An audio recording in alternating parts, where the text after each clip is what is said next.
Samo Jan, molim te, ja sam Vukov, ne Jukov. Ja. Da, ali me predstavila kao Jukov. To je Boston, da ne bi. Čisto da ne bi bilo da traži neku Jukov u vladi, ne nađu. Aha.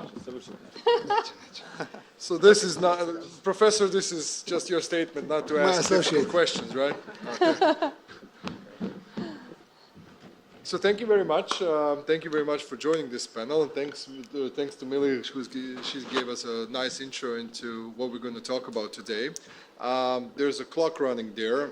My internal clock is saying that it's coffee time anyway, and we're waiting for this coffee break too. So I will probably do. Yeah, you can't hear me? That's the first time I ever heard that. Okay, let me see. Can you hear me better now? Can you hear me better now? Thank you very much. We'll kick it off. We'll try to keep it nice, sweet and short, very dynamic, so that we can all have and enjoy our coffee break and then mingle around. So save all your questions that you have for the panelists at the coffee break. You can approach them directly. I would like to kick this off by introducing my esteemed panelists, and I would like to start with the ladies, of course, first. Ivana VUKOV, Sara, VUKOV with a V, like Virovitica. Ivana, you are a special advisor of some sort. Could you please tell us a bit more of that? What is your official title? My official title, thank you, Jan, is Special Advisor to the Prime Minister of Croatia, Mr. Andrej Plenković. Thank you very much. And Martina here from A1. Well, Director of the EU Affairs, Regulatory Affairs and EU Funding Affairs, so three complementary affairs that are also connected to AI. Okay. Good kind of affairs, I would say. Goran. Hi, my name is Goran, and I'm Director of Public Policy at Project 3 Mobility, one, let's say, from media company, you may know, implementation and development of fully autonomous vehicles in Zagreb. Amazing. And so we have, I'm sorry, Goran. And in charge of governmental funding, regulatory affairs, relations with governments and local governments, and deployment planning. Thank you. Could you just please, because they're gonna complain. Heidi, I already see her. I can see her from here, saying that she cannot hear you probably. MISLAV, would you please present? We don't know who you are. Could you tell us a bit more about yourself? So I'm MISLAV, I'm president of Croatian AI Association, and I'm also CEO of AI startup called Mindsmiths. Oh, thank you, MISLAV. Very nice to meet you. And Mr. Professor, could you please introduce yourself and your lovely friend there?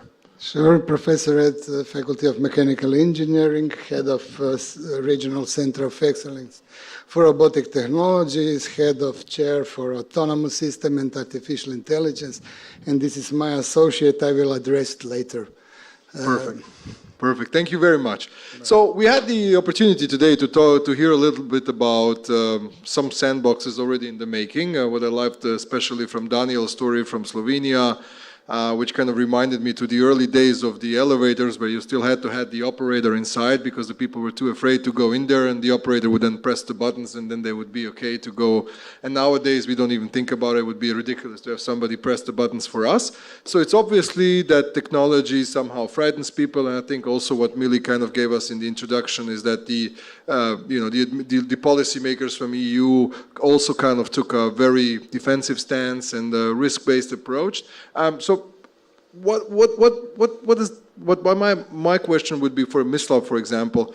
Yeah, of course. What a surprise! Is if you could give us a little bit more explanation on what this sandbox is. So I don't know, many people maybe, as Millie says, all you policy geeks follow me, but we don't know how many of them actually are here.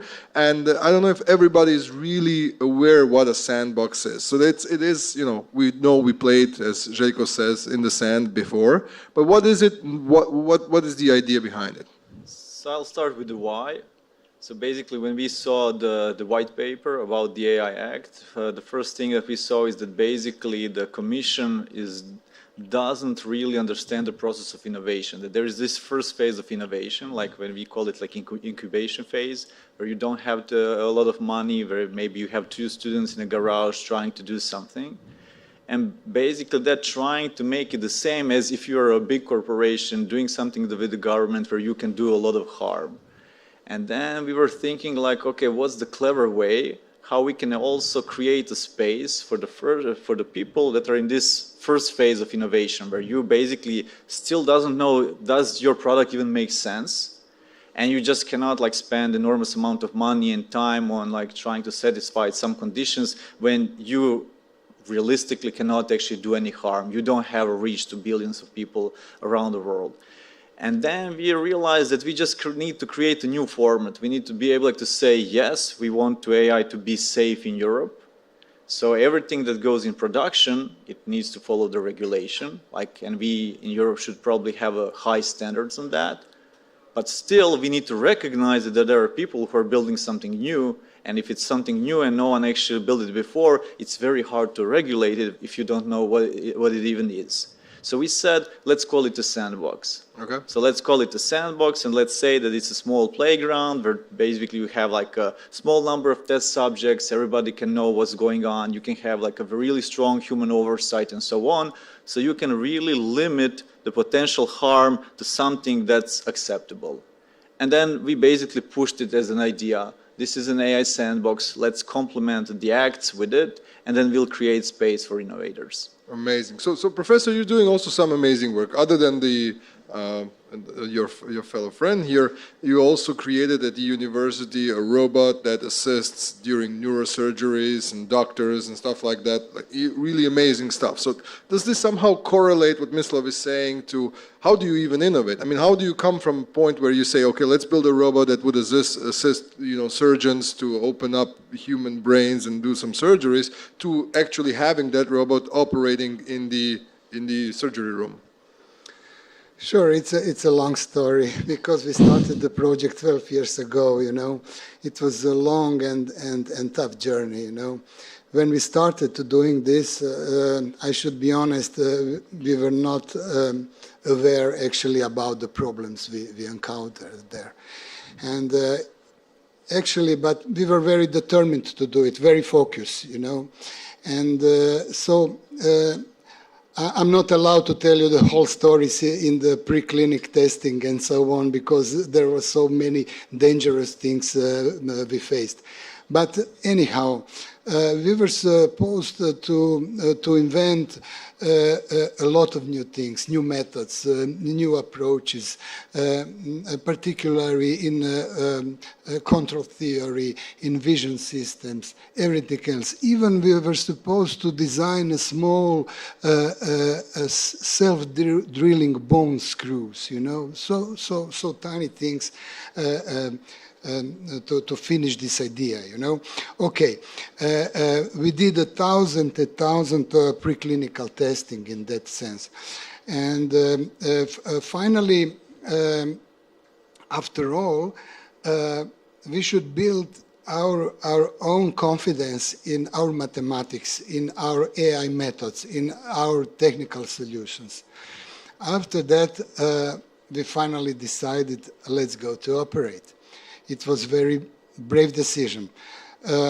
Prior to that, we had to obtain a number of documents, approvals, opinion of ethical committee from faculty of medicine and so on. After that, in 2016, in March, we really did the first operation. It was very blooded tumor and so on. The results, it was like a flight to the moon for us, And after the brilliant results, our robot Rona operates until today on a regular basis in Clinical Hospital Dubrava. In 2018, we presented a new fourth generation of our a surgical robot, which was on the new level of autonomy, And then we are right now in the development phase of new generation, which will be first autonomous robot, which will do real operating functions not seen today, and even this robot will be mobile as well. And I hope very soon we will put this whole project in certification and finally offer this product worldwide. Great, amazing. So Goran, thank you very much, Professor. So you mentioned P3. Probably most of the room knows it's something connected to RIMAC, and it's all about the autonomous vehicles and everything else. But maybe you could share a little bit more about what the idea behind it is, actually.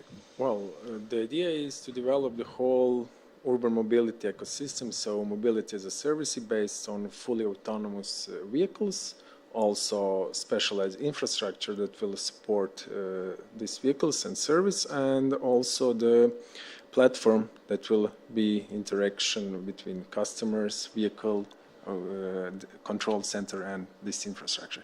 So right now we have in total more than 200 people on board, either internal or external, on the project. We are 2 years old, so have big plans in deployment.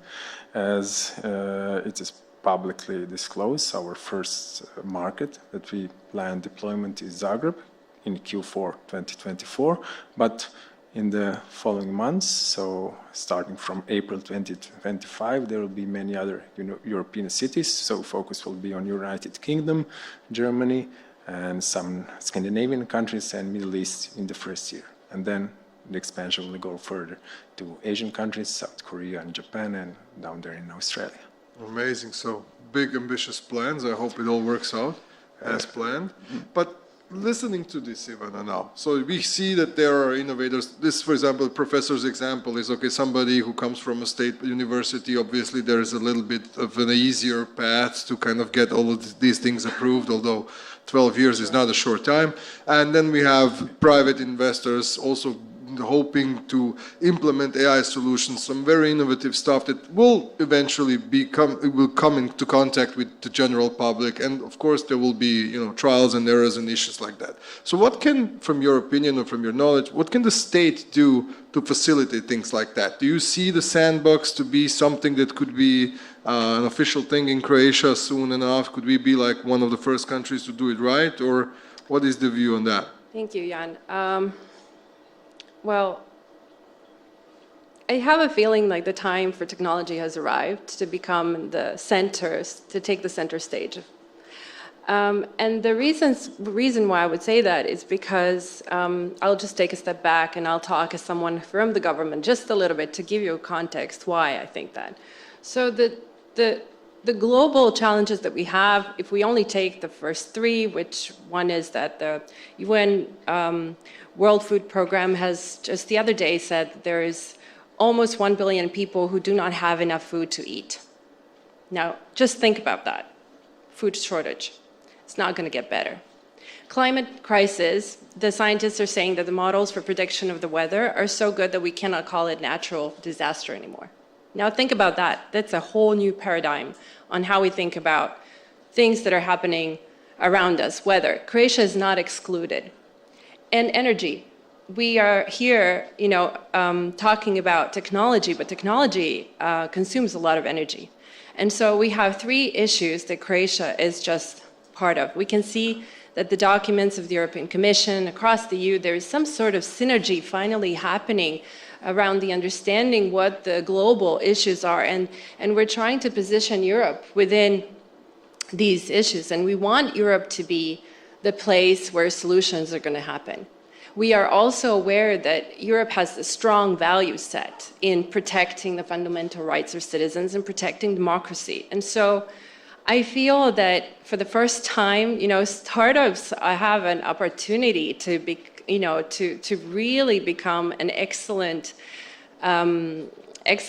give their contribution to these problems. And the thing is that all these documents like the Path to a Digital Decade, Recovery and Resilience Facility, where every member state had to figure out how to spend 25% on digitization. It's not ideal, it's not great, it's not perfect, it's an attempt, but it's a first attempt of this sort that almost every document has to address a digital component, which tells me that in near future, in really near future, digital is going to become as essential as like public administration, as finances. It's going to become essential to our businesses.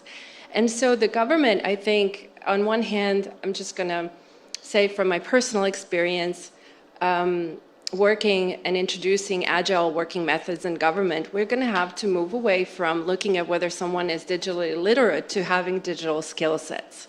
We're going to have to change the way that we think and apply agile working a lot more and focus on our clients and users, because governments also have clients and users of its services. And so, you know, I've gone through this process in detail with my teams inside the government, and I've looked at the challenges that are ahead. They're great because the traditional way of doing things is very much embedded. But I feel that a sandbox is a must for Croatia. I feel that, and this is my personal opinion, that Croatia has to be the best at it and has to come up with a model that has a wide consensus in our society, because it has to be at the source of where technology is being applied. If you're at the source of technology where it's applied, you can also have a say about what you want your future to look like. We know that application of AI has implications for our society and for the way how we are going to live our lives and how our daily life is going to look like. So why not take the gears, you know, have the car and you drive it? And so if we want RIMAC to test in Zagreb in 2024, and we want that, there is a consensus across the government, that's what we're doing, then we need to become a lot more engaged in, you know, in how we're going to make this happen. And I'll tell you, like, I see the sandbox, and I agree with what Mili said, that, and especially what MISLAV said, that there has to be, simplicity has to be kept in the process. You don't want to overburden it with bureaucracy. However, I find that the key is the balance of how you involve the regulator to follow the process, because what we need to do on the government side is we also need to look at our education policy so that we bring along all those linguists and sociologists and lawyers to understand technology, to have it, you know, to have that knowledge so they can follow the repercussions of the testing, so that we can capture the learning that comes out of this testing, so that the rest of the market can benefit from the captured learning, so that we have a loop where it goes back into policy making. And now it brings us back to this conversation between the government and private sector that has traditionally always existed. There is always a consultation process, but it's kind of in stages. It's this waterfall planning method, you know, where you do things in stages. And agile is about just creating a model, then testing, then you know, tweaking, then testing, capturing the learning, going back until you do it well. And this is what we've done with the eCitizens portal. This is how I work with my teams. We worked in the health sector, and we tested it out. And the biggest challenge that I personally have is, should such a method of work be formalized in the government, or should it be informal as it is? Because once you formalize something, then it loses the... It's not cool and hip and innovative it's not cool anymore. Yeah, you're not part of the group of people who's liberated to think outside of the box. But so Goran, I saw you smirk when Ivana said we all have like a general consensus of having those autonomous vehicles on the streets of Zagreb by 2024. I mean, what is your experience in terms of, you also stated some very global ambitions. Do you work with other governments? Is there any place, anywhere else in the world where you could maybe make it sooner than 2024? Or how does this whole thing work, where you come in and say, we're a company, we want to create a whole platform for autonomous vehicles, we want to do robo-taxis and whatever. Who do you usually talk to? Well, you need to differentiate, let's say, four main areas where action is needed that are actually currently the blockers of implementation of this technology. First is definitely the road safety, and this is maintained on UNECE level, but since approval of the adjustment of this Vienna Convention, it will be lowered to national level. So some countries already started implementing, France, Germany, for example. So I believe Croatia is really moving forward in this direction. So we will have new road safety law approved by the Parliament soon this autumn that will recognize the fully autonomous vehicle as a first step. On the other side, we have insurance as part of as blocker. This is also a very tricky area where you need to have liability covered, and also Ministry of Interior needs to be involved. There are some really good ideas. Primarily, I got this from the United Kingdom, from their UK Law Commission, where they want to. When we talked with the Ministry of Interior, our first question from police was, okay, who is going to jail in case of accident? Sure. And they want to take a totally different approach, the same as with airplane accidents. So they realize that, okay, something happened, accident happens, technology is, let's say, guilty. Let's determine what caused this accident, and in order to primarily make improvements and not to happen again. So, of course, in some cases there will be some actions of individuals that may cause accidents that will, of course, be criminal liable, but in this case, this should not be the case. Besides this insurance, we have service regulations and at the end technical regulation, because fully autonomous vehicles obviously don't need to have mirrors, don't need to have wipers. It's fully autonomous because they don't have driver and steering wheel. So this needs to be also on the global level. But according to the roadmap of all target markets, they're really moving forward, and I expect by the end of 2023 all 4 key areas to be solved. Yeah. Okay. So Martina, of course, coming from the telco perspective, you know, infrastructure is a big thing. 5G is a big thing. How do you see, you know, 5G and the telcos' involvement in some sort of future sandboxes? Do you see any room for you? Or I mean, obviously 5G is going to improve many things, but how are you going to be able to do some sort of sandboxing in the future? Can you do some sort of cooperation with startups already now? Is it safe to do it now? Are you even legally allowed to, I don't know, share data with anyone that would love to do some sort of innovative stuff? So first, I think that telco operators are still seen as not so excited industry. We are network builders, but without this network, you don't have surgeries, you don't have autonomic vehicles. So you're true, Jan. So we have, I think that we are now in the renaissance of building the networks in Croatia. It's not only about 5G, it's also about the optical networks. And 5G explicitly gives you this latency that provides robots to continuously work without any distractions. But we are not only network builders, because not only the network components that provides you broadband connectivity all on the whole footprint of Croatia or other countries who are also building the networks.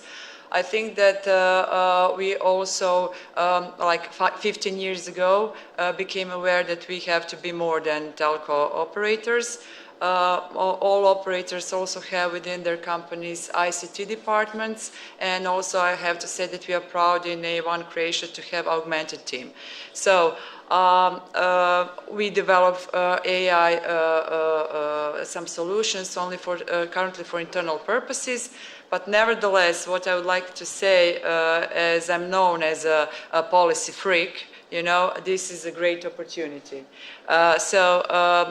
When you take technology and network, you can have like a small private network where you can do a pilot, artificial intelligence pilot. What we need, nobody today mentioned, are DPAs, data protection agencies. They are the crucial partners. You mentioned data. So they are the crucial partners in this kind of pilots, because you have to make aware the consumer. You asked about our data. You have to make aware the consumer that the new purpose for which her or his data will be used is not deviating for the purpose to use his data he already gave consent for. So I think that having sandboxes regulatory sandboxes. Now I'm talking like a lawyer, and I'm very excited about this experimental regulatory area. So you have to have regulatory and technological sandboxes, in which I have to admit that I like this idea in the artificial intelligence regulation, where you have within the certain period of time in controlled area possibility to design, to test, and then to check the results of testing and how innovative artificial intelligence is. So to cut it short, we have the network, we will have a better network, we need new use cases, we are open for piloting projects with startup. We are mentioned today also by A1 from LIPIC team, and I think there is a new whole area that is coming, but without partnership with not only government but also all regulatory agencies, we cannot do a lot. I mean, from a telco perspective, we are heavily regulated industry, so it's not only about data protection regulation, but all other regulations. Yeah, there are many regulations. Yeah. But so let me ask MISLAV. So again, I'm not an expert, but what I hear is P3, 200 members team, riding on the huge wave of RIMAC success, catching the eye of the government, saying this is something really cool, we should stand behind this. We have the professor and the very esteemed university doing some phenomenal stuff. But what about the small startups? So we have around 200 and something members, and many of them are just 2-member teams, and they would love to do something very innovative, something crazy. Under the new proposed regulations, sometimes they're not even allowed to do that. How will they cope with all of these challenges? How can they go through all of these regulations and fulfill all of these conditions and involve data protection agencies and government officials and get all the boxes checked? And does the proposal that CroAI puts in the front somehow take an account of that? And what is the idea of how does it allow those small startups to even use regulatory sandboxes in a proper way? Well, I would say that for companies as big as RIMAC, we probably don't even need a sandbox, because that would be just the old approach. The old approach is you are really big, you have a strong leverage, and then we'll just like either bend the rules a little bit, or we'll just create like something where you can actually exist. And I would say that that's not a problem, because that's happening. No one can actually stop RIMAC, no one can stop InfoVip. They're just bigger than, basically, they're grown out of the Croatia already.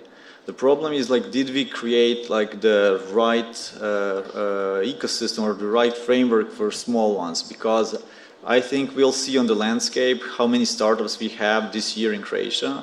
But I would say I'll be happy when we'll have like 1,000 startups in Croatia.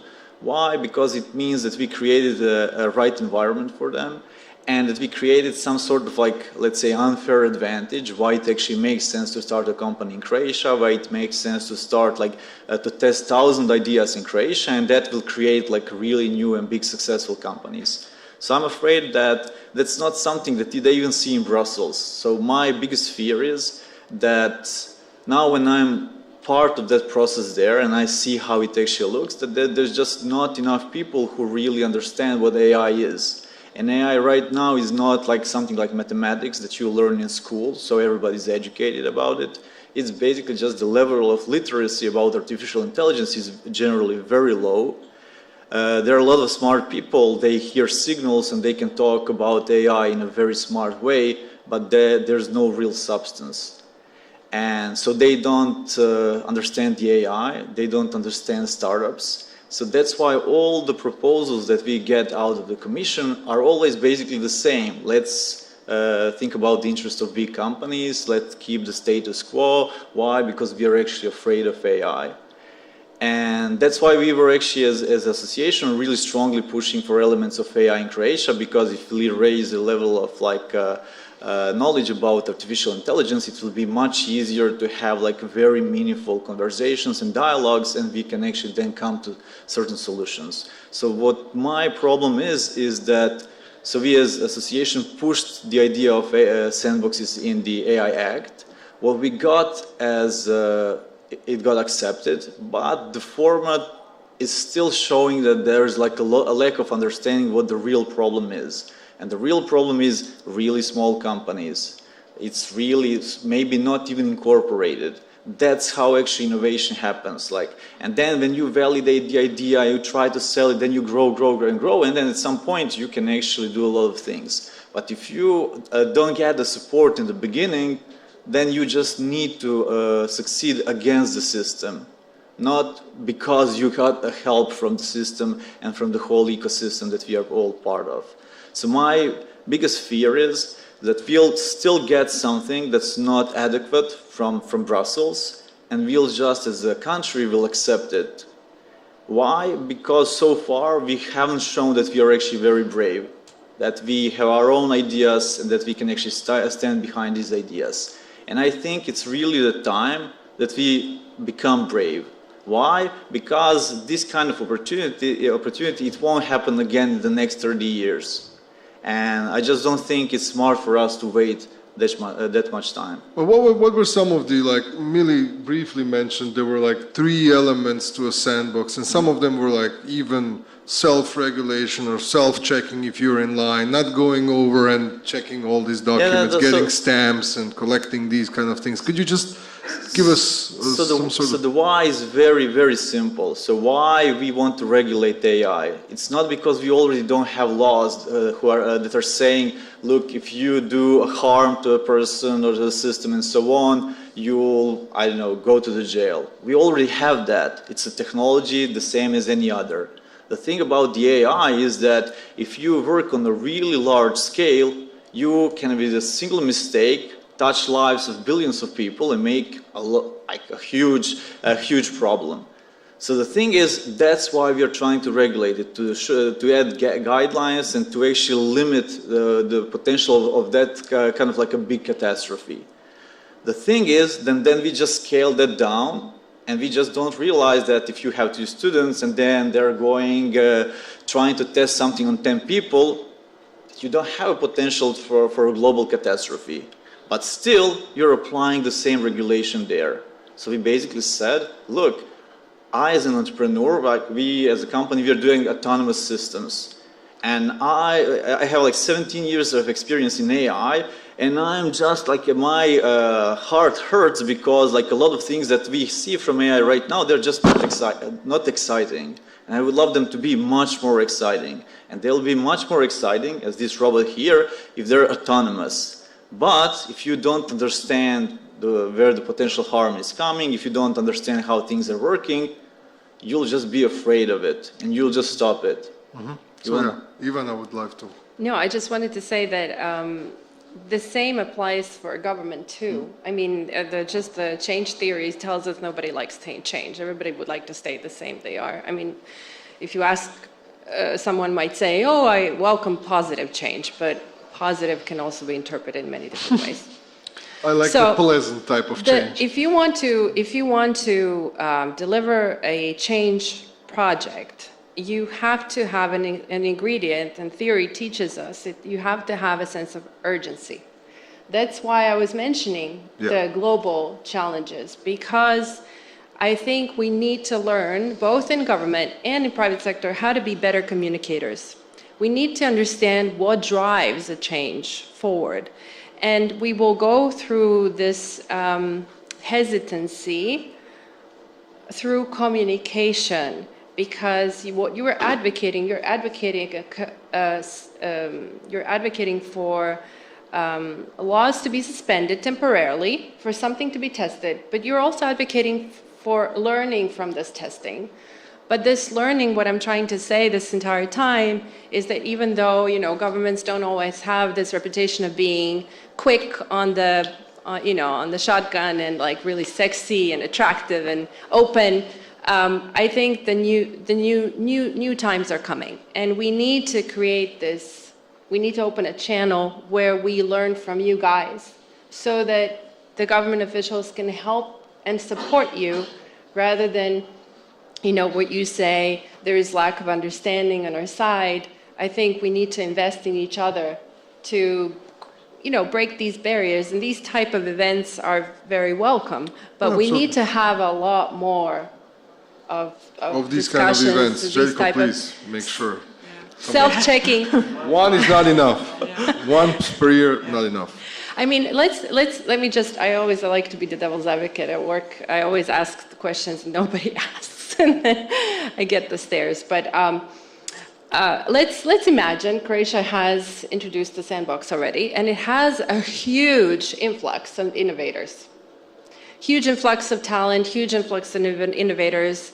And now you have this situation where the European Bank Federation already wrote about their experiences on sandbox in the financial sector. And one of the things they were saying, we've noticed that it's not good to schedule a time for testing, because it deters people from coming and doing it. It doesn't fit with their plans and development and scaling up and so on.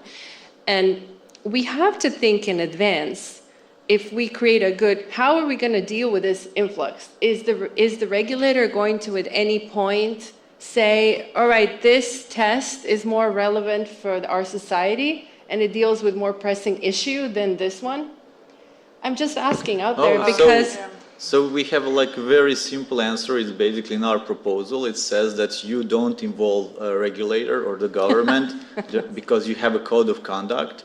And if you are following the code of conduct, you can create your own sandbox. And basically, when you actually want to go into full production, then you need to comply to the regulation. But the whole idea of our proposal is we don't want generic sandboxes. We don't want government to get involved because the government is not very often part of the innovative process. We don't think that you can regulate something that doesn't exist, but just if we create like very simple rules to follow, like what's the level of the risk that's accepted. If we create insurance policy that can actually cover it, then we can do a lot of things. Because if we do just like a parallel, professor is doing like experiments with robots, there's a surgery, there's like so much human oversight there, there are like all the surgeons there and so on. It's very hard that something will actually go wrong there. You have a person at the same time writing a blog about how you can actually cure COVID if you drink something really, really bad that's not regulated. And millions of people can actually read it. And so if it's about the substance, then this won't actually do a lot of harm, but we'll actually stop the innovation there. And this, we are just not regulating that. And so the whole idea is actually, in our proposal, basically we are saying, me as an innovator, I'm responsible for my actions. If someone actually gives me freedom that I can actually, following those actually guidelines, I can create my own sandbox on my own terms, then I can pivot my business 200 times before I find something that will really work. And then when I have something that works, I'll find investment, I'll find money where I'll be able to pay to actually be compliant with regulation, and I'll go into the production. Just one blue, but the regulation will have to change. But the regulation will have to change for you to get to the market in the end. Yeah, of course. So my point is, instead of coming at the very end, with this is what we need, and then it's going to take a long time because there's going to be the same hesitancy on our part. When I say our, I think the government side. Then there should be some kind of a, loop where you're capturing the learning. That's what I'm saying. I would maybe say it's like a chicken and the egg, the problem. But the thing is, how we would like to solve it is that if we have 1,000 innovators here pushing for a regulation to get changed, and they have at least 1,000 votes on the next elections, then maybe it will put more pressure so that the regulation really changes. Right now, when we are basically suppressed and this community is small, then this community is not bringing that many votes. So we are basically just saying, let's enlarge our community, let's be a little bit stronger, and then we'll be louder and we'll be more important, and then the regulation will change much easier. Martina, you had something. Oh, well, I feel like a mediator between two sides, but what I would like to say, first of all, we really had a great opportunity to see examples from Slovenia, from Estonia, from Latvia. I think these are good examples where we can head. Second, I would comment on timing. I counted, we have like 2.2 billions of kuna in our National Resilience and Recovery Fund, where the word artificial intelligence is mentioned. So we have time till 2026 to spend these grants that allow to Croatia. So I think that we should be fast, with small entrepreneurs included as well. And I think that we also have, apart from these practices we saw today, we have great practices from the UK, because they started with sandboxes in 2018. They had a call for proposals. They have now ongoing 4 projects. We have, from the regulatory and legal perspective, we have a good example in Norway, where the regulatory authority said, basically, do something, do what you want upon the call for the proposal, where they chose the pilot projects based on eligible criteria, and they said, we will not apply any of the corrective measures. So this is where you're heading. It's not like a code of conduct, it's like release from the regulation. So what MISLAV and Creation AI is proposing is code of conduct, like, I would say, devolution from regulation, which is also acceptable. But I think we don't have time. I agree with you. We don't have time. We have the money within the limited period of time. There will be some more money with the new financial period. So I think that we have a great opportunity. But from the private sector position, I think that we should challenge the current status. So you think even an idea like that, let's just kind of build a wall around the sandbox, let's get insurance policies there, and let us do what we want to do. Is it completely like, because your laugh revealed a lot. No, no, you should not. I laugh a lot. And I have a big smile. But I smile also when people are adamant in defending their position, and I like that a lot. What I read about, I prepared for this as well by reading a lot of studies and other American university, what they wrote about their experiences already with sandboxes. And so, you know, there's stuff out there, we know already what doesn't work. So why would we try something that might potentially get us in the same situation where somebody else has already been in, and they say that, okay, well, you know, a lot of these testing were a waste of time. But let me just jump in I don't quickly. want to generalize. Yeah, I'm talking in general terms. So yeah. what I'm trying to say is only, my message here is only that if we want to be a better at supporting startups and innovation, if we want to bring in talent and start you know, keeping this talent in Croatia, we have to also involve the government, because the government needs to change the way. It can't continue working in the same way that it has in the 20th century, because technology will affect us too. Our processes, business processes have to change, so all I'm saying is that a lot of the learning that's going to happen through a sandbox, and I want to see a sandbox in Croatia. Personally, I want to see the best sandbox in the European Union. And all of these things that were mentioned before by Tomislav, like the data-driven governance and the fact that they're working on the skills of the civil servants. This is key, because somebody needs to do the work on the government side, and you want to bring them together so that we are complementary, rather than, I'm not advocating for a regulator to, you know, tick the boxes, to go and say, are you doing this, are you doing that? But data protection is really important. And our agency, data protection agency, needs to be put on board with all these. So I'm just saying, let's start a conversation, and this could be the first one. No, yeah, great. So Željko's got a lot of things to do. I think but I think like a very good like signal was already that we saw the Prime Minister promoting the course on AI, also publicly inviting every public official to just kind of go through the course to understand a little bit more. I'm pretty sure you passed it already, so you know about it.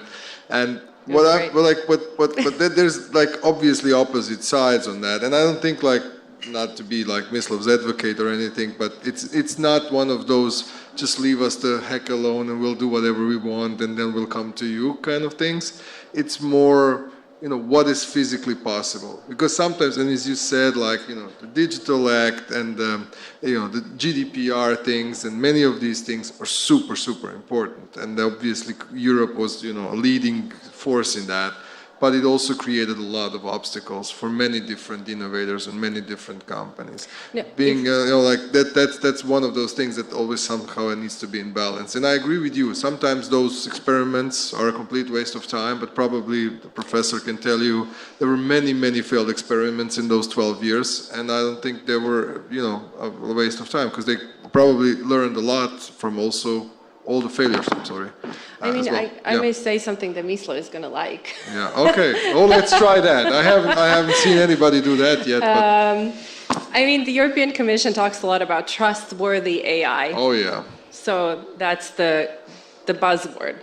Trustworthy AI, it was coined because it wants to dispel the myth that this AI that's going to come is going to change our lives. And especially in the context, we have to always look at things in the context of what's happening. With the recent whistleblower, testifying in front of American Congress, we could see what happens when AI is applied without any oversight. Okay, so there are certain things that happen that have repercussions on our society and our young people and so on. So there is, it's enough to have like one story like that, to have masses of people, because of the social networks and how information circulates today, for have a mass of people going, oh, AI is terrible. But my point is, there will be a lot more positive stories about AI, and there are already. So let me just say that I find that I understand when you read all these documents that are coming from the Commission, they seem to be very rigid. And I understand how you feel about seeing that, but I think they would welcome your feedback. And, I'll be there to give feedback with you and to talk to you more about how we can make it work better. Yeah. Okay, so we have a few minutes left, and I would like to use it and take Ivana's initiative and say, if we were to form some sort of future Croatian AI regulatory sandbox alliance, would you, Professor, and your university like to be part of it and kind of join this alliance and try to see if we can create some sort of testing facilities, create this dialogue, meet more often? Željko will take care of the catering and the rooms and everything else. Okay, definitely. I was participating in some of the world committees concerned about the regulating things around the AI and the roboethics and the legal issues, safety and everything else, interdisciplinary groups and so on. But listening your discussion, I don't want to be negative, but let's be honest, I don't know how to express to be decent.